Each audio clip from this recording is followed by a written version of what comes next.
Saludos jóvenes, hoy quiero hablarle acerca de el pensamiento que persevera en el hombre. Dicen las personas que en las muchas palabras el pecado no falta. ¿De dónde viene esa frase? ¿Cómo nace? ¿Y por qué es tan importante en estos tiempos que tanta información se envía por las redes, que tanto leemos, que tanto vemos?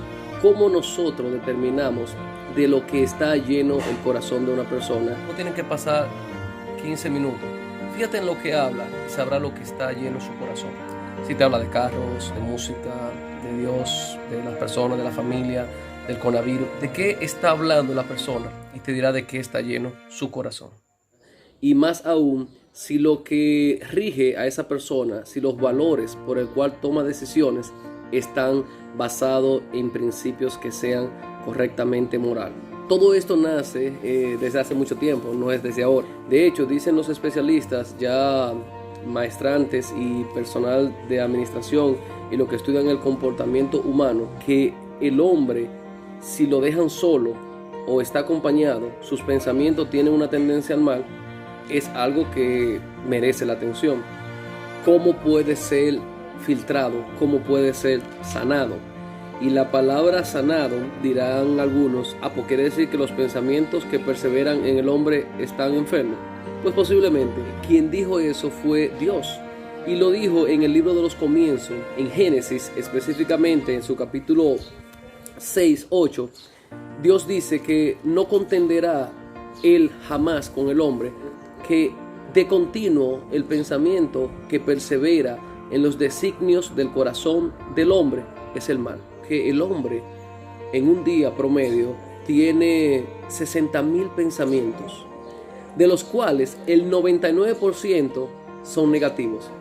Los que han tenido la oportunidad de leer el libro El monje que vendió su Ferrari, hay una parte muy interesante donde el maestro le dice al personaje principal que cuando uno establece una meta o cuando uno decide pensar algo positivo, es como si pusiera una bandera dentro de toda la multitud de pensamientos que llegan a la mente, y entonces el cerebro automáticamente comienza a perseguirlo.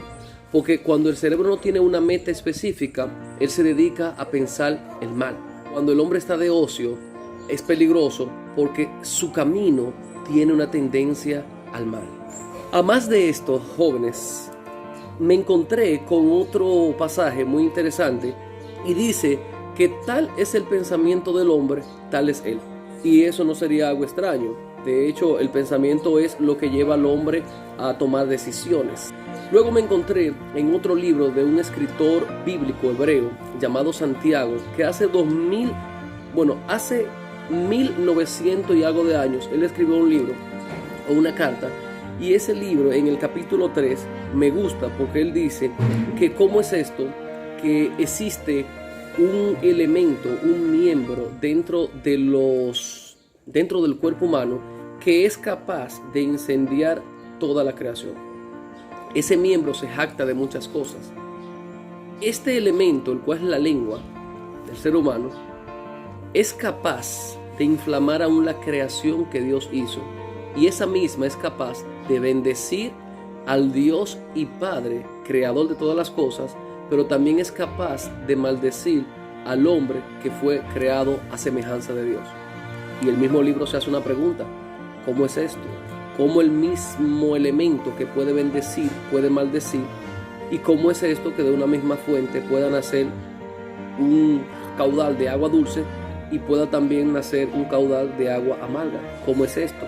No debiera ser así, dice el libro, sino que el buen hombre de su corazón y del tesoro de su corazón da buenos tesoros, da buenos frutos.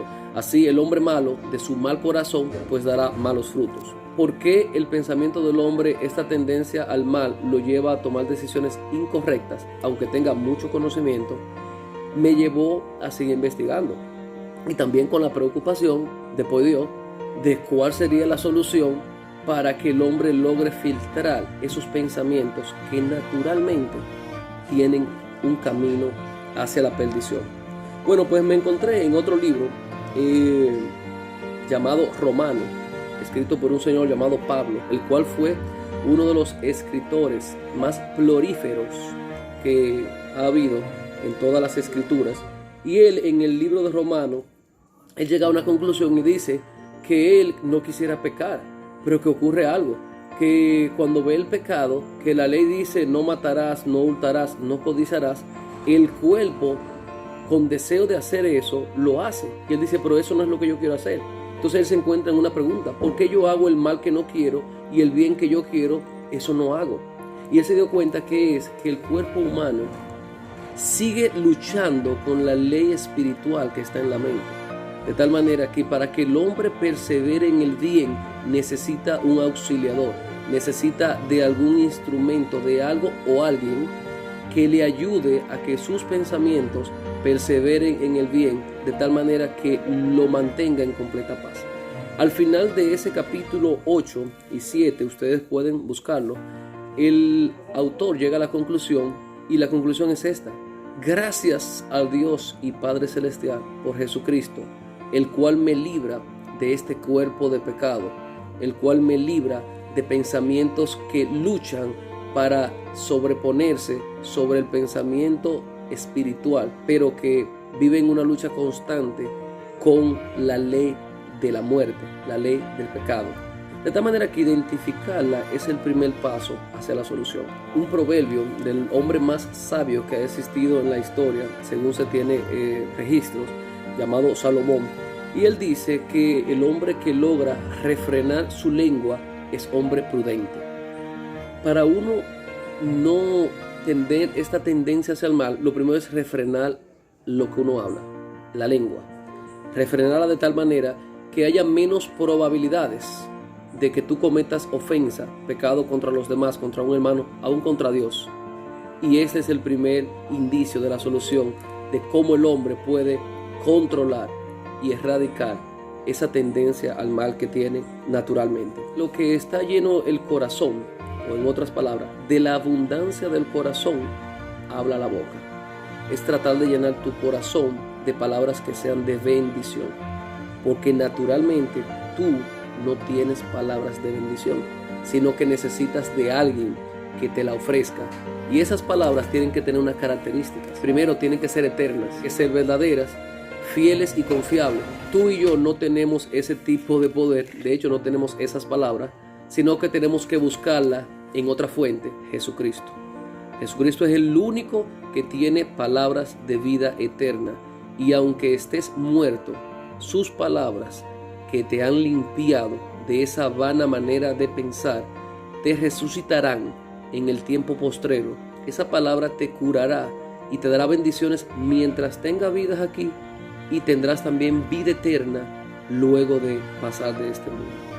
Así que la conclusión sencilla pero poderosa de que el hombre sane el pensamiento que de continuo tiene un camino hacia el mal es llenando su corazón de la palabra única y eterna de Dios, la palabra de Jesucristo, que tiene poder para salvarte ahora y en el tiempo postrero.